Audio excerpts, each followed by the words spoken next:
What's going on, you guys? I only got 15 minutes, so I'll see if I can go through this real quick. So I was thinking about the son that I don't really have access to, and just thinking about what his past is, which is also to say my past. Who's our family? So I've got this box here that my dad gave to me. I don't know, 10 years ago, I guess. I think back then I was asking for more information about my grandparents, my great grandparents. So he gave me this box, and it's got some things in it, some odds and ends, some receipts for like certain bills, like electricity bill, Georgia Power bill, whatever. Um, but in the process of going through this, I'm finding a lot of good stuff. So, like, say for instance, my grandpa, right? I have. Where are you at? Where you at? Where you at? Where you at? I know I didn't lose you. So my grandpa was in the Navy. That I knew. Here we go. He was in the Navy. And due to the nature of society back then, he was really only allowed to be a cook. Okay. So what I have here is his notice of separation from the United States Navy. All right. So what I did not know is how long he was in there. I thought that he was in there for just a short amount of time, but apparently he was in there for 4 years, 1 month, and 15 days. Well, that's pretty cool. What I didn't know is that he apparently went up to Bayonne, New Jersey for school. And then from there, he got sent out. So he was on the USS Bristol. In parentheses, it has DD. That I think that's the 857 in parentheses. So basically, he was stationed in New Orleans, Louisiana. Active service was date of entry into active service 10/15/1947. And his home address was Point Peter, Georgia. Very, very, very small town. So that side of the family comes from a very small town. And then it's got information in regards to how much he was going to get paid when he was discharged. And I can't read the first part of that, but it says $158.73. So they paid him $153.73 when he left the military. I don't know a lot about my grandmother. The story behind that, from my understanding, is that she's white, he's black, right? As I understand it, before she got married to him, she had 3 kids prior to. I don't know if she was married before. I don't think she was. I think it was just a previous relationship. But basically, she had 3 kids before she married him. And then because she, being a white woman, married him, who's a black man, from my understanding, and I might have the facts wrong, but her family disowned her, right? So her 3 kids were basically taken away from her. Parents disowned her. It is what it is. All she has is grandpa, right? They get married. They have 3 kids. My dad is one of them. He is the youngest child, I think it is. But if you was to look at him, he looks like he's white, right? Now, I've got her death certificate here. I got that. Then I have death. That's the birth certificate that's for grandpa. Death certificate. Okay. So I got the statement of death from the funeral director. And then I've got the death certificate for Georgia. I've also got copies of her birth certificate. This is all pretty good information. So a few years back, we actually tried to go find my grandma. And we weren't able to. It was just basing it strictly off of my dad's memory.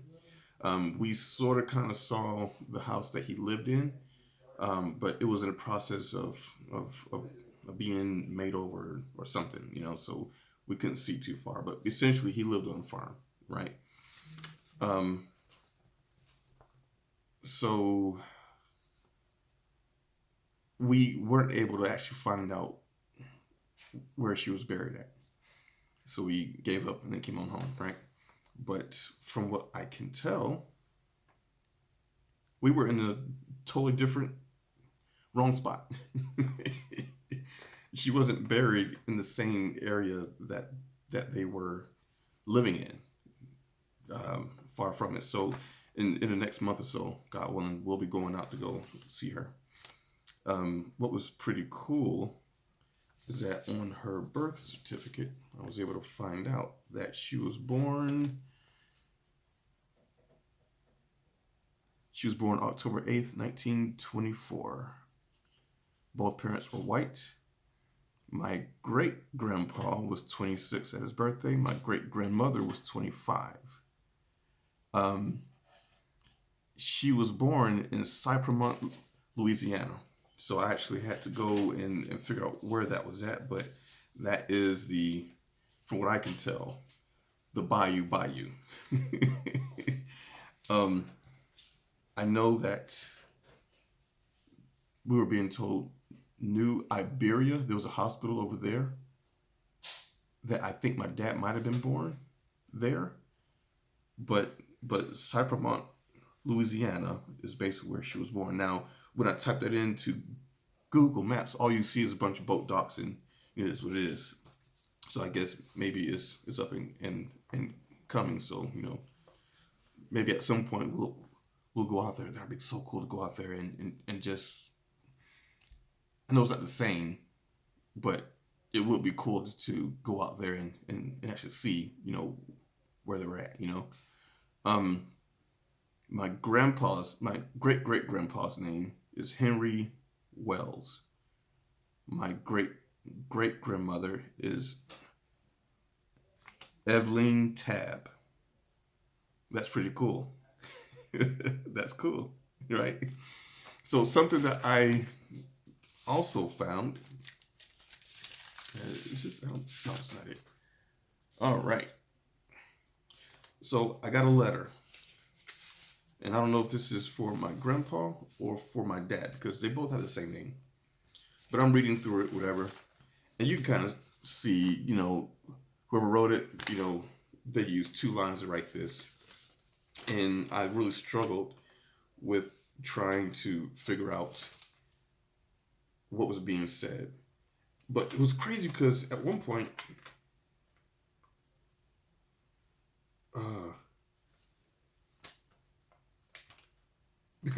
it says, your kids has a brother here.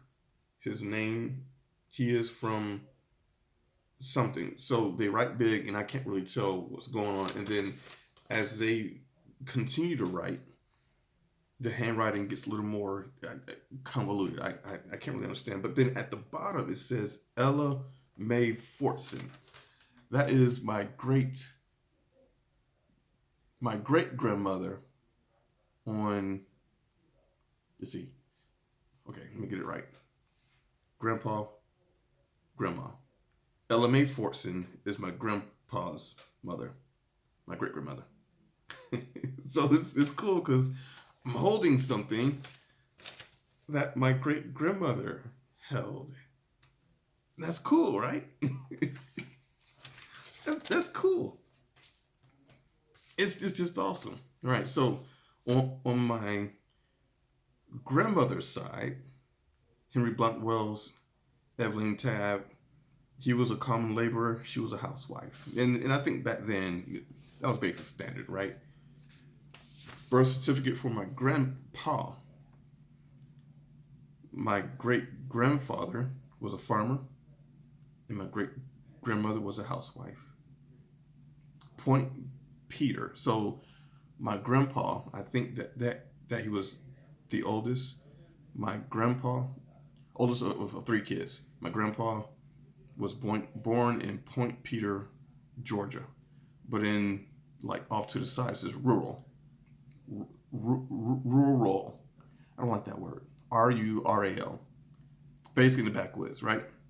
And so I typed it into Google Maps, and for the most part, it's still backwoods, right? So I don't know. I don't think that we'll be able to find a hospital per se, but that's where he was born.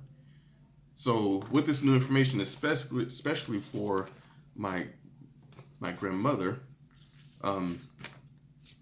we want to head out there at some point and see her. Okay, now she died at the age, it was 50, 50 something years old. Where was it at? She died of organic heart disease. Okay. Now that is kind of important to me because back in November, I went to the doctor because I don't get sick, right? In fact, me and my siblings, we don't really get sick at all. Yeah, we just don't. The most that we get sick is a cold here and there, maybe a flu, but we don't really get sick, at least as far as I can tell. But anyway, so I went to the doctor one time back in November, and it was because I had an issue with my arm, and it had to do with work. Basically, I was pulling a kingpin on the truck. I had just finished doing a road test with a guy to see if he was going to be able to come on board with the company that I'm at. I went in to grab the kingpin release arm. I pulled on it, and it was kind of stuck. It was just rough. In the process, I stretched some stuff here, and I went to the chiropractor. I went to a massage therapist. Never in my life have I had a guy that actually touched me like that. But in this case, I was in so much pain I needed it. And a few weeks later, I just had tingling down my arm, tingling down my leg. So I went to the doctor, and they checked me out and said that I may possibly have a weak heart. And that terrified me. So I'm supposed to go see a heart specialist, but I'm terrified of going. So that combined with organic heart disease, it just kind of puts two and two together. So I guess for my son, I'm just wondering, not just for him, but both my kids, is that something that they'll have to worry about? This is stuff that we have to know. We just have to know. But yeah, so she died of organic heart disease. She was dead on arrival to the hospital. I think I'm missing something. But yeah. So that's it. I'm running out of space here, so I'll go ahead and shut it down now. But I think I found my grandma, and I hope I have because I would love to go see her. Something that I'll mention real quick. So because she was white and my grandpa was black, and going through the time period that they went through a whole lot of struggles because they were a interracial couple. My dad gets born and he looks like he's white. My mom is there, and she's black, right? She's dark skinned, right? So they marry, and my grandma didn't want them to get married. My grandpa too, because they didn't want them to go through the same struggles that they went through. They still got married. It is what it is. When I was born, she was blind, so she couldn't see me at all, and she didn't want to touch me. She didn't want to hold me. Just didn't. And I guess it was because she didn't want to, hurt me. She didn't want to acknowledge the fact, okay, yes, they now have a child. But they put me in her arms and she melted. And she passed away 2 years later. I really wish that I could just talk with her. I really wish I could, man. Man, I wish I could just talk with her. Just sit at her feet and just talk with her. Ask about her life. But I can't. Anyway, this is getting a little long, so I'm going to post this. So anyway, until next time, y'all be good. Bye.